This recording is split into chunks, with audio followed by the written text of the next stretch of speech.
So రెండో పార్ట్లో మనం అర్థం చేసుకున్నాం ఎలా మనం మన క్రియేటర్తోని లేదంటే యూనివర్స్తోని లేదంటే ఆ ఒక భగవంతుడితోని మనం కనెక్షన్ ఎలా ఇంకొంచెం స్ట్రాంగ్ చేయాలి సో దట్ మనకి ఇన్నర్ స్ట్రెంగ్త్ వస్తుంది.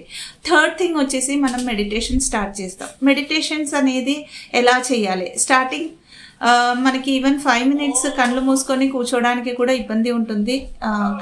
ఎందుకంటే అక్కడ ఒక సోల్ ఎనర్జీ యాక్టివేషన్ నడుస్తున్నందుకు. కానీ ఆ ఒక కేయాస్ అంటే అప్పుడు దాకా ఉన్న లైఫ్కి ముందుకి ఇప్పుడు వచ్చిన ఒక ప్రజెంట్ లైఫ్కి ఉన్న డిఫరెన్స్ మనకి అర్థం కాదు. అండ్ చాలా మైండ్ ఓవర్ థింకింగ్లో, యాంగ్జైటీ ఇష్యూస్లో, ఫియర్ బేస్డ్ ఎనర్జీలో ఉంటాం కాబట్టి మెడిటేషన్ మినిమం ఒక 5 minutesలో మనకి స్టార్ట్ చేయవచ్చు. అంటే ఒక 5 minutes కళ్ళు మూసుకొని కూర్చోవాలి. ఆ టైంలో చాలా థాట్స్ వస్తాయి మనకి. ఆ థాట్స్ వచ్చినప్పుడల్లా ఓకే ఈ థాట్స్ నాది అంటే ఈ థాట్స్ని కంట్రోల్ చేయడానికి ట్రై చేయకుండా ఈ థాట్స్ని కూడా యాక్సెప్ట్ చేస్తూ అంటే ఈ థాట్స్ నాలో ఉన్న థాట్సే అనుకుంటూ అగైన్ బ్రీత్లో మన శ్వాసోచ్ఛ్వాసలో ఎక్కువ ఫోకస్ చేస్తూ మెడిటేషన్ స్టార్ట్ చేయొచ్చు. రెండోది ప్రాణాయామం చేయొచ్చు. ప్రాణాయామంలో 5 to 10 minutes చేయడం స్టార్ట్ చేస్తే చాలా హెల్ప్ఫుల్ ఉంటుంది మైండ్ని కామ్ చేయడానికి instantly.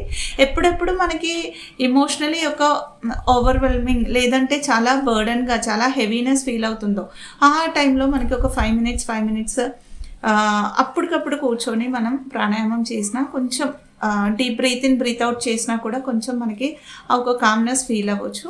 Third thing twin flame జర్నీలో అయితే కనుక నా ఎక్స్పీరియన్స్లో 7 చక్ర మెడిటేషన్ మస్ట్ అండ్ షుడ్ మనం చేయాల్సిన ఒక మెడిటేషన్. అది కూడా బీజ్ మంత్ర ఉచ్చరిస్తూ మనం చేయాలి. అది ఎలా అంటే మీకు ఒకవేళ ఇనిషియల్ స్టేజ్లో అయితే కనుక మేబీ సడన్గా 7 చక్ర ఒకటేసారి చేయడానికి ఇబ్బంది పడుతుంటారు. సో ఒక 5 minutes బీజ్ మంత్ర ఒక్కొక్క చక్రాకి 7 చక్రాస్కి రూట్ చక్రాలో స్టార్ట్ చేసుకుంటూ ఒక్కొక్క చక్రాస్కి మీకు మెడిటేషన్ చేయొచ్చు.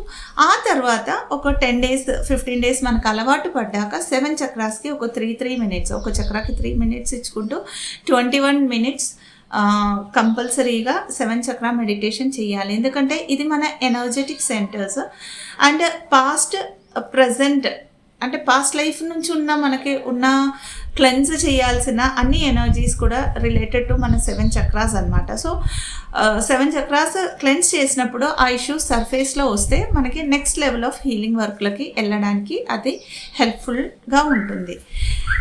వీడియో హెల్ప్ఫుల్గా ఉంటుందని అనుకుంటున్నాను. ఛానల్ని లైక్ చేయండి, షేర్ చేయండి, సబ్స్క్రైబ్ చేయండి. Thank you so much. Blessings. ఓం నమః శివాయ.